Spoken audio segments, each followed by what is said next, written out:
Hey, what's up, guys? John here. A little bit later video in the day here, but we just got back from the big city, so we kind of live in the boonies now. So when we get to go to the big city, it's kind of a treat. But wanted to get this video out to you today, and what I wanted to talk about today is competition, and sort of a little bit of a follow-on from yesterday's video. I talked about, you know, how with all these new things coming out, all these new technologies, all these new frameworks, there's all this stuff to learn. It can sort of be a little bit overwhelming and frustrating, and be a little bit scary of, you know, wondering if you can keep up with all of this stuff and so forth. And so that's sort of one side of it, but there's also another side of it. And the other side of it, with all of this change that's happening, is all of these things are new things that are, when you're on the outside, they're all designed to make things easier to be a web developer. And you know, if you look at that on an individual sort of year-over-year basis, it may not seem that way, but if you look over sort of the span of a decade and sort of the trajectory that all this is taking, you know, being a web developer now is definitely easier than what it was when I started back in the early 2000s. And when I started back in the early 2000s, it was easier than the guys and people who started back in the early 90s. So again, in that long view, the trajectory, all this stuff is making web development easier. And what that means is lowering the barrier to entry, and it's making it easier for more and more people to get into this whole tech development thing. And so I think that's one of the things that's out there that's going to increase the competition that we face as we go forward in this industry. The other thing is if you just sort of look at the nature of economies, you know, they tend to shift and move, and I think there's going to be a big shift towards tech here in the near future.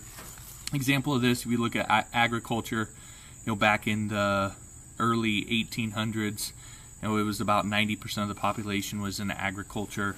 By 1870, it was 50%. Today, it's 2%.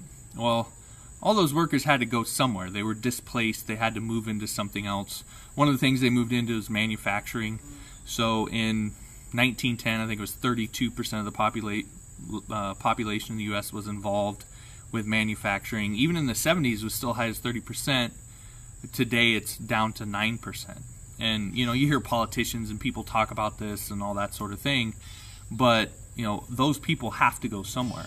And I think it's pretty obvious if you just look at the way things are going in the world where they're going to go. I mean, if you imagine what you think the future is going to look like, if you had to guess, it's going to be a tech future. We're putting computers in everything.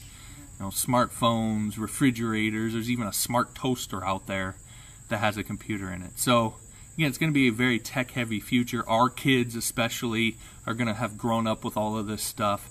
And the tech sector actually hasn't seen the sort of boom that some of these other industries have. I mean, you know, agriculture, I think it was from the 1860 to like 1910 or something around there. It went from like 2 million farms in the U.S. to 6 million or something like that.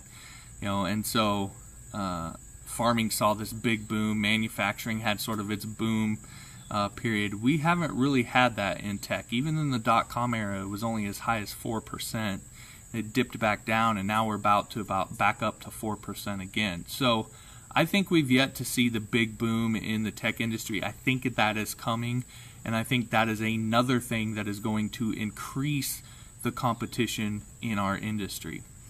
And you know, that's sort of why I kind of roll my eyes a little bit when I hear all this kumbaya community of developers thing, because I know at the end of the day that it's a very cutthroat industry. I've learned that firsthand in all the years that I've been doing this.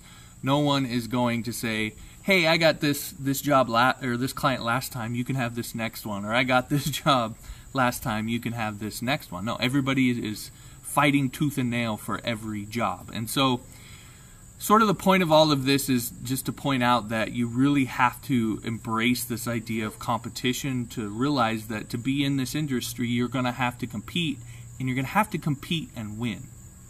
Now, I think there's three things that matter when it comes to competing and winning. The first one is the obvious one. You probably know this. That's talent, your skills, all that sort of stuff. That's obvious. The second one is marketability. For a long time, I would say that was less obvious, but I think more and more people are understanding that you have to be able to market yourself. Talent isn't enough, and I talk about it a lot, so I don't really want to spend too much time on that one either. But the one that I want to talk about that I don't think gets talked about near enough is adaptability, and that is ability to adjust to all of this change. The person, who can adapt to all the change that's going on the best is the one that's going to survive. And quick anecdote on this: I was watching, I don't know if it was History or what channel it was, but I was watching sort of the history of the transition from Neanderthal man over to Homo sapiens. And one of the things that they said in there is that a lot of people think of Neanderthal and they think of dumb, right? That's sort of the connotation.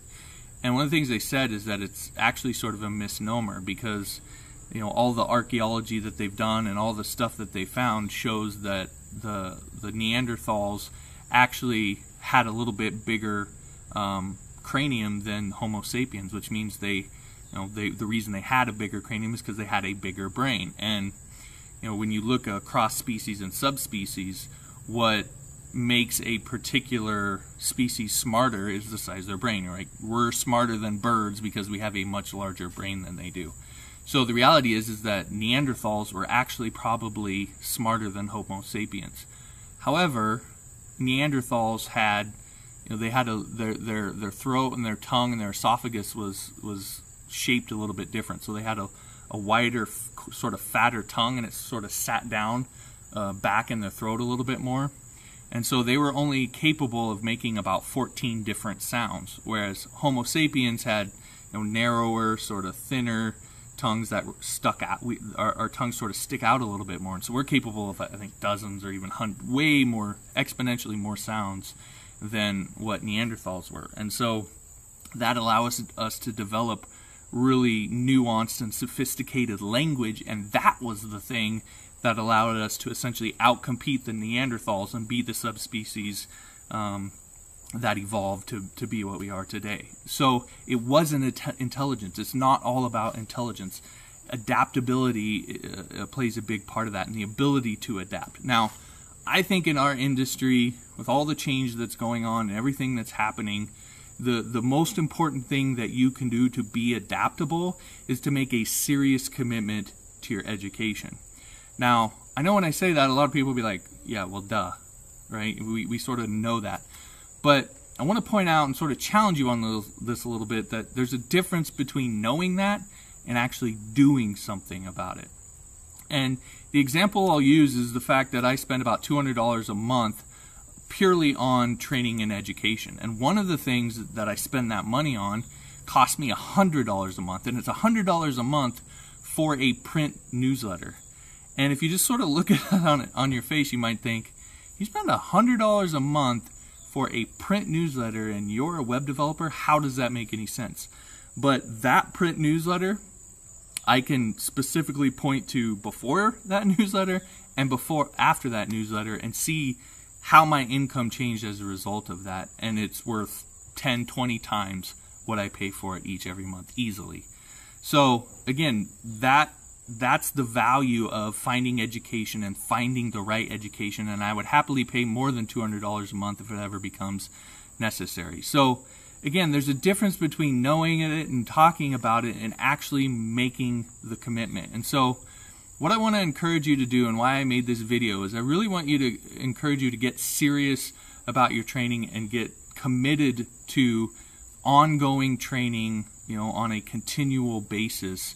And just making that dedication and making that commitment, because I believe that is the thing that is going to allow the people who survive what's coming and are able to adapt and are able to increase their talent, become more marketable. They will be the winners that come out of all of the disruption that's going to happen as tech becomes more and more prominent. So I want to encourage you to do that so that you can be one of those winners. Now, one of the things that I've done to make that a little bit easier is a while back I created a free tutorial site. So I took called johnsfreetutes.com. I took a bunch of tutorials from my most popular courses: Upwork course, PHP, object-oriented programming. My new HTML course is now on there as well. And I put them over on this free tutorial site. So they're 100% free. There's no credit card to enter, nothing like that. You just sign up for the course, enter your name and email, that's it.